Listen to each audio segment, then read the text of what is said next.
ईश्वराय नमो नमः। सभी के लिए नमस्कार। बहुत ही आदर और सम्मान के योग आज की मुख्य अतिथि सविता जी एवं संचालक जी और सभी वेदी पर उपस्थित गणमान्य व्यक्तित्व, धर्माभिलाषी भद्र पुरुषों, बहुत ही सुंदर विचारों का श्रवण आप मेरे से पूर्व कर रहे थे। बड़ा अच्छा लगता है इस तरह की चर्चाएं जब सुनते हैं और करते हैं।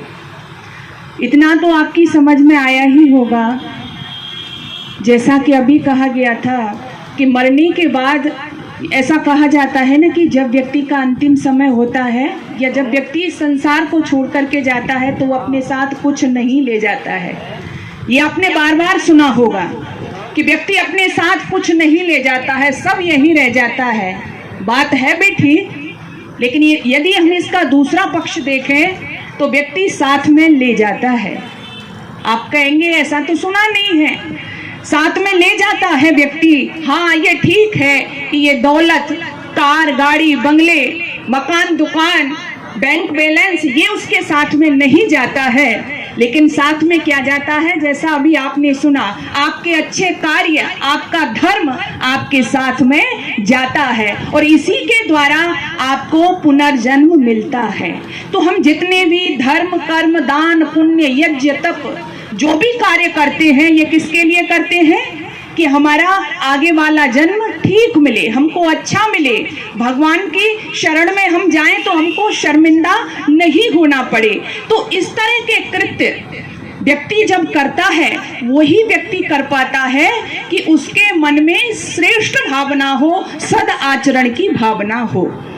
ऐसा ही एक व्यक्तित्व मुझे अपार प्रसन्नता हुई कि आदरणीय सविता जी सौरत जीवन धारा फाउंडेशन ने बहुत अच्छा निर्णय लिया।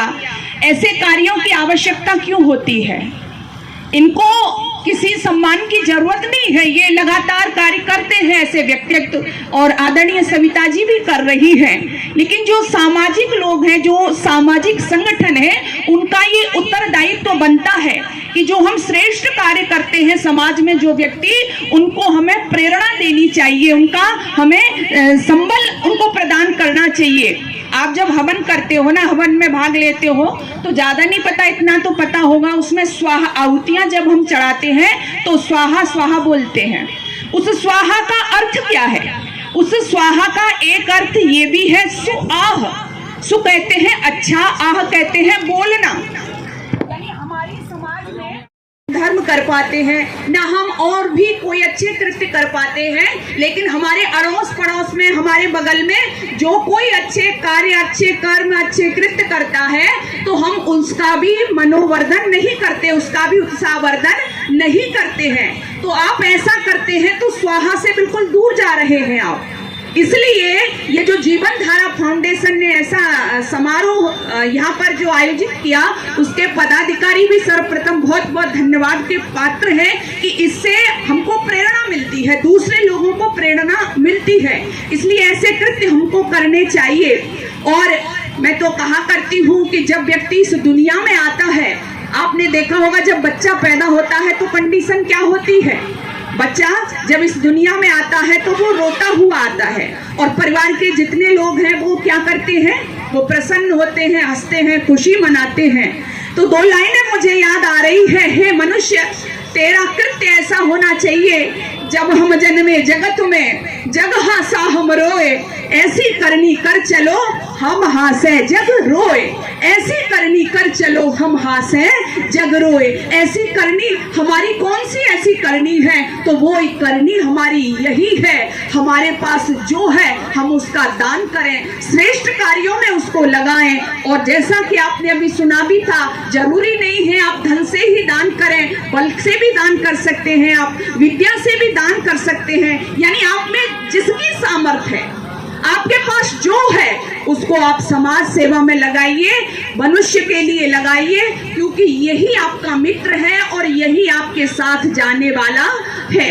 बहुत से लोगों को मैंने ऐसा भी देखा है, जरूरी नहीं है, लोग कहते हैं जी हमारे पास कुछ है नहीं, दान करने के लिए तो पैसे चाहिए, कैसे दान करें? जरूरी नहीं है, ये बात मैं आपसे कह देना चाहती हूँ कि दान के लिए आपके पास बहुत सारे पैसे होने चाहिए या धन होना चाहिए।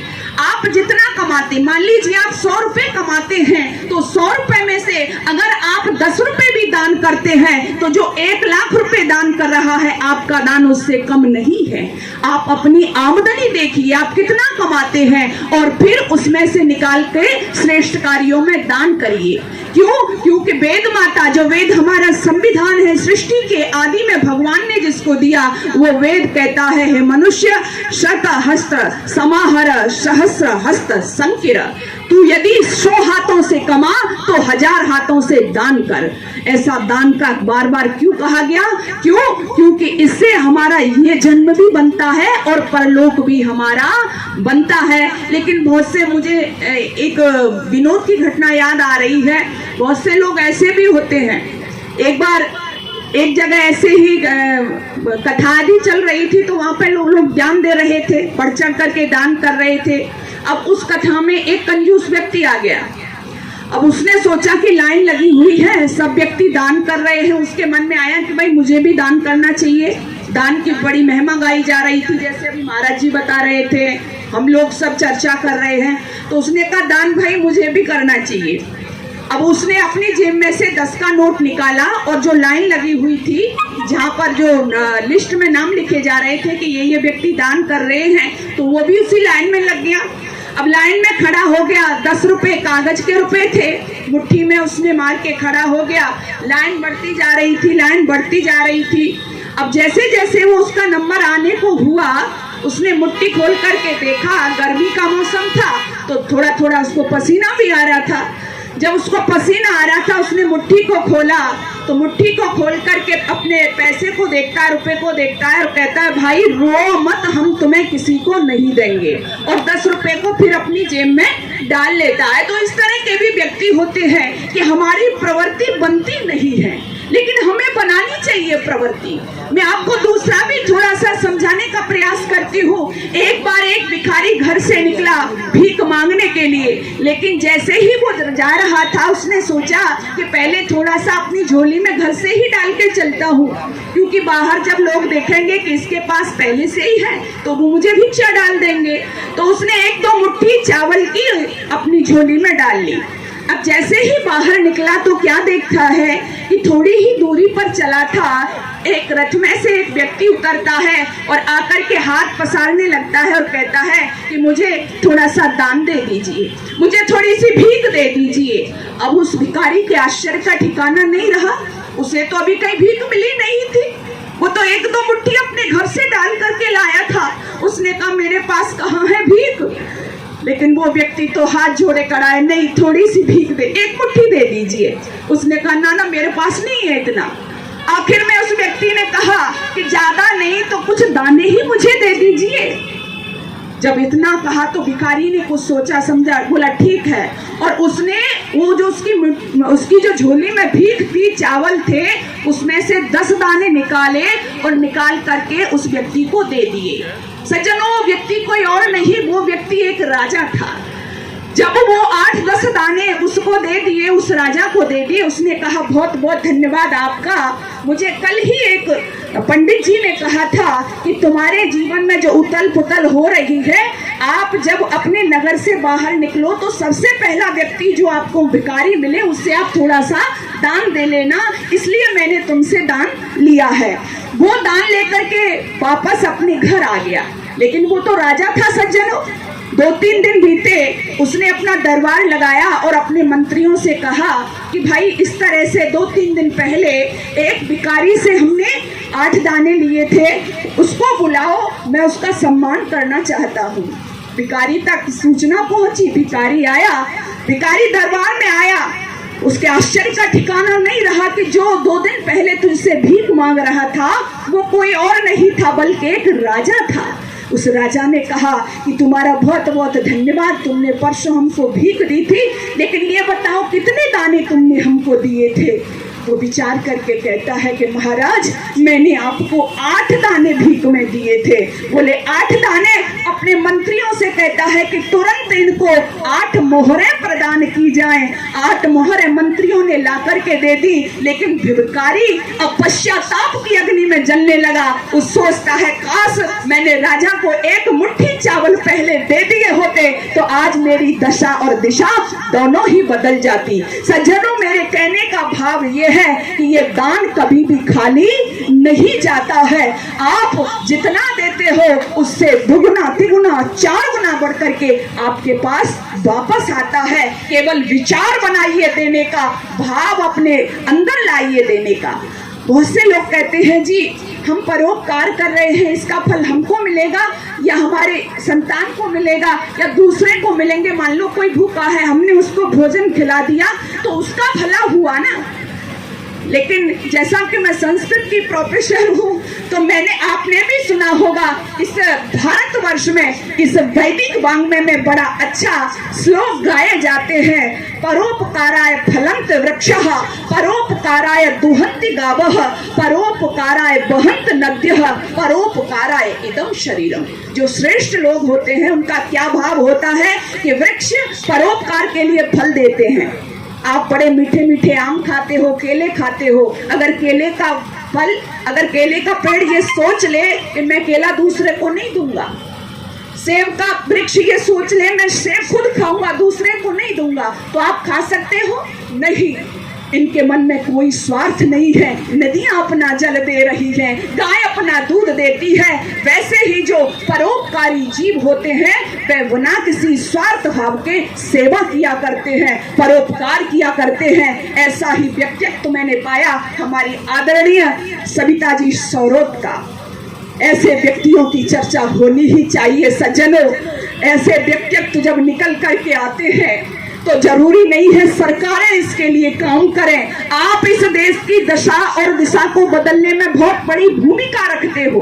आप सरकारों को कोसते हो, लेकिन जब आप निकल करके आओगे तो इस समाज का बहुत बड़ा कल्याण होगा, सुधार होगा। देखो धन तो जाएगा, ये बात भी लिख लेना, क्योंकि धन की 3 गति महाराज भर्तृहरि ने नीति शतक में साफ कहा है। धन की 3 गति होती है, दान, भोग और नाश। पहली गति क्या है? दान। दूसरी क्या है? भोग। और तीसरी नाश। पहले उसका दान करो अगर तुम्हारे पास धन है तो, दूसरा उसको भोगो। ना तुम दान कर रहे हो ना तुम भोग रहे हो तो नाश तो उसका होना ही होना है। इसलिए दान की प्रवृत्ति लाइए और उसको भोग भी करिए तो तुम्हारा धन सद कार्यों में, श्रेष्ठ कार्यों में लग जाएगा। तो आप भी जिस तरह से मैंने कहा कि नदियां अपना जल देती है परोपकार के लिए, वृक्ष अपने फल देते हैं परोपकार के लिए, गाय अपना दूध देती है परोपकार के लिए, ऐसे ही तुम्हारा हर एक कृत्य इस समाज के लिए हो जाएगा, इस राष्ट्र के लिए हो जाएगा। लेकिन तुमने यदि ऐसा नहीं किया है तो फिर आप बेकार में भक्ति का ढोंग ढकोसला करते रहो, लेकिन जो वास्तविक फल है वो आपको नहीं मिलेगा। क्यों नहीं मिलेगा? क्योंकि किसी कवि ने बड़ा सुंदर लिखा है। कई बार आपको लगता है ना धन मेरे पास बहुत है, भाई इसका तो मैं ही सदुपयोग करूंगा, इसको तो मैं ही भोगूंगा, भगवान ने मेरे लिए दिया है। लेकिन किसी कवि ने कहा है, खाने से पहले अगर तुम हक पर आया सोच लो। जब आप भोजन करते हो ना तो एक बार सोचा करो, इस दुनिया में बहुत से ऐसे लोग हैं, आपने देखा होगा जब डाइनिंग टेबल पर बैठते हैं तो इतने व्यंजन वहां पर लगे होते हैं कि वो ये निर्णय ही नहीं कर पाते कि मैं कौन सा भोजन इसमें से करूं। और बहुत से लोग ऐसे भी हैं जो ये निर्णय नहीं कर पाते कि मैं आज क्या खा करके अपनी भूख शांत करूं। मेरी माताएं बहनें बैठी हैं, बहुत से लोग, आप जब अपनी वार्डरोब खोलती हो ना अलमारी को तो आप ये चयन नहीं कर पाती हो कि मैं आज कौन सी साड़ी पहनूं। लेकिन इस देश में बहुत सी माताएं ऐसी भी हैं, वो ये सोचती हैं कि मैं क्या पहन करके अपनी इज्जत को बचाऊं। बस हम इसी के लिए तो आगे आना है। अरे आंसू पोंछे नहीं किसी के, भला किसी का नहीं किया है, अपने श्वास दिए हैं पूरे, उसने जीवन नहीं जिया है। सिर्फ देवता थे शिव शंकर, महादेव इसलिए हो गए, लोक धर्म की जय हो जग में, अमृत बांटा जहर पिया है, करता केवल परमेश्वर है। ना मैं कुछ हूँ ना तुम कुछ हो, उसने उससे जो चाहा है उससे वैसा काम लिया है, उसने जिससे जो चाहा है उससे वैसा काम लिया है। तो वो परमपिता परमात्मा को साक्षी मान करके आप अपना कार्य करिएगा। वही, हम तो निमित्त मात्र हैं, वही हमसे कराता है जो भी हमारा कार्य होता है। बस हम तो एक साधन बनते हैं, एक निमित्त बनते हैं। इसलिए मैं आपसे यही कहना चाहती हूँ, हम ऐसे व्यक्तित्वों से प्रेरणा लें। और बहुत बहुत ही मैं धन्यवाद आदरणीय सविता जी का देना चाहूँगी कि वो इस तरह के कार्य कर रही हैं और आगे भी करती रहेंगी। उनके द्वारा समय समय पर, ये तो आप देख ही रहे हैं, परिक्रमार्थियों के लिए भोजन की व्यवस्था। और मुझे पता चला है हमारी जो बहन बेटियों की शादी होती है जिनके पास व्यवस्था नहीं होती है, तो उसके लिए भी ये बहन जी बहुत बढ़ चढ़ करके प्रयास करती हैं। बेटी बचाओ बेटी पढ़ाओ का जो नारा है, नारा तो दे दिया है, लेकिन सार्थक सफल तो वो हमको ही करना है ना। तो उसके लिए भी हमारी आदरणीय सविता जी का बहुत सहयोग रहता है। बेटियों की शिक्षा के लिए, बेटियों के विवाह के लिए, और भी जो जो समाज सेवा के कृत्य हैं वो बढ़ चढ़ करके उसमें योगदान देती हैं। बेटियों की सेवा, बेटियों की शिक्षा, बेटियों का विवाह, ये भी बहुत बड़ी जिम्मेदारी है। लोगों, एक बाप तो पूरा करता है इस जिम्मेदारी को, लेकिन उस बाप के साथ साथ यदि उसके पास धन नहीं होता है ना, वो बच्ची अपनी बच्ची को पढ़ाना चाहता है, वो उसका विवाह करना चाहता है, लेकिन जब धन की बात आती है तो वो नहीं है, धन तो मजबूर हो जाता है। तो ऐसे व्यक्तित्व जिनके पास धन है, मैंने कहा ना, जो भी है उससे ही आप सेवा करिए। तो जब ऐसे व्यक्तित्व आगे निकल करके उस बाप की पीड़ा को समझते हैं तो वो हंसी खुशी अपनी बच्ची को विदा करता है, ससुराल में भेजता है। और भाई, बेटियों का सहयोग तो करना ही चाहिए। मैं कुछ लाइनें कहकर के अपना वक्तव्य बंद करूंगी। बेटियां भगवान का सबसे बड़ा वरदान है। ये भी बेटी है किसी की। मैं मानती हूँ कि इनके पीछे पुरुषों का हाथ है, ऐसा नहीं है। बहुत से लोग समाज में ये भी कर देते हैं स्त्री पुरुष, ऐसा नहीं है। दोनों ही समाज के धुरी है।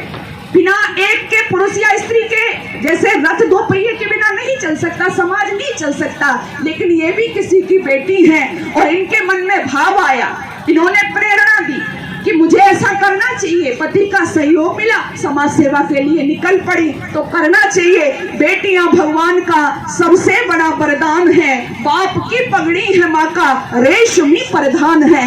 बेटियां घर में पुरानी खिड़कियों को खोलती हैं। बेटियां घर में हो तो घर की दीवारें बोलती हैं। लेकिन हमारे समाज में क्या हुआ, पढ़ाए जाते हैं बेटे पर पढ़ जाती हैं बेटियां, चढ़ाए जाते हैं बेटे पर चढ़ जाती हैं बेटियां। अरे, पढ़ाए जाते हैं बेटे पर पढ़ जाती हैं बेटियां, और एवरेस्ट की चोटी पर भी चढ़ाए जाते हैं बेटे पर चढ़ जाती हैं बेटियां। ये बेटियों का इतिहास है। तो ऐसी ही एक किसी माता पिता की बेटी, मैं बहुत क्या कहूँ, मुझे बहुत अच्छा लगा ये सुनकर के कि इस तरह से सेवा कार्यों में वो संलग्न है। और आशा बोले मान जाओ, ये धर्म नहीं है, ये अधर्म है। तो दुर्योधन ने क्या कहा कि मैं धर्म को भी जानता हूँ, जाना मी धर्म नच में प्रवृत्ति, जाना मैं अधर्म नच में निवृत्ति। मैं धर्म को भी जानता हूँ, मैं अधर्म को भी जानता हूँ, लेकिन धर्म में मेरी प्रवृत्ति नहीं होती और अधर्म से मेरा छुटकारा नहीं होता। ऐसी प्रवृत्तियां कब बन जाती है, जब माता पिता बच्चों को संस्कार नहीं देते। तो ऐसे संस्कार दिए हैं हमारी बहन आदरणीय सविता जी को माता पिता ने, कि ये सेवा के कार्यों को आत्मसात किए हुए हैं। और नर सेवा ही नारायण सेवा है। वास्तव में इससे बड़ी सेवा दुनिया में कोई नहीं है। हमारे पास ये हमारे प्रेरणा है, हमें प्रेरणा लेनी चाहिए। हमें भी जैसा भी है, जहाँ भी है, हम, जरूरी नहीं है कि आपके पास अपार धन आएगा तभी समाज सेवा करोगे। आप जैसे भी हैं, जिस स्थिति में जो भी कर सकते हैं करिएगा, तो फिर वही स्थिति होगी। जैसा मैंने शुरू में कहा था, जब हम जन्मे जगत में जग हासा हम रोए, और ऐसी करनी कर चलो हम हासे जग रोए। ऐसी करनी कर चलो हम हासे जग रोए। ऐसा ही होगा, ऐसा ही होगा, ऐसा मेरा विश्वास है। आप सभी का बहुत बहुत धन्यवाद और जीवन धारा फाउंडेशन के समस्त कर्मचारी, सभी पदाधिकारियों का बहुत बहुत धन्यवाद, जिन्होंने बहुत सुंदर कार्यक्रम का आयोजन किया है। ऐसा होना ही चाहिए। पुनः आप सभी का बहुत बहुत धन्यवाद। ओम शांति शांति।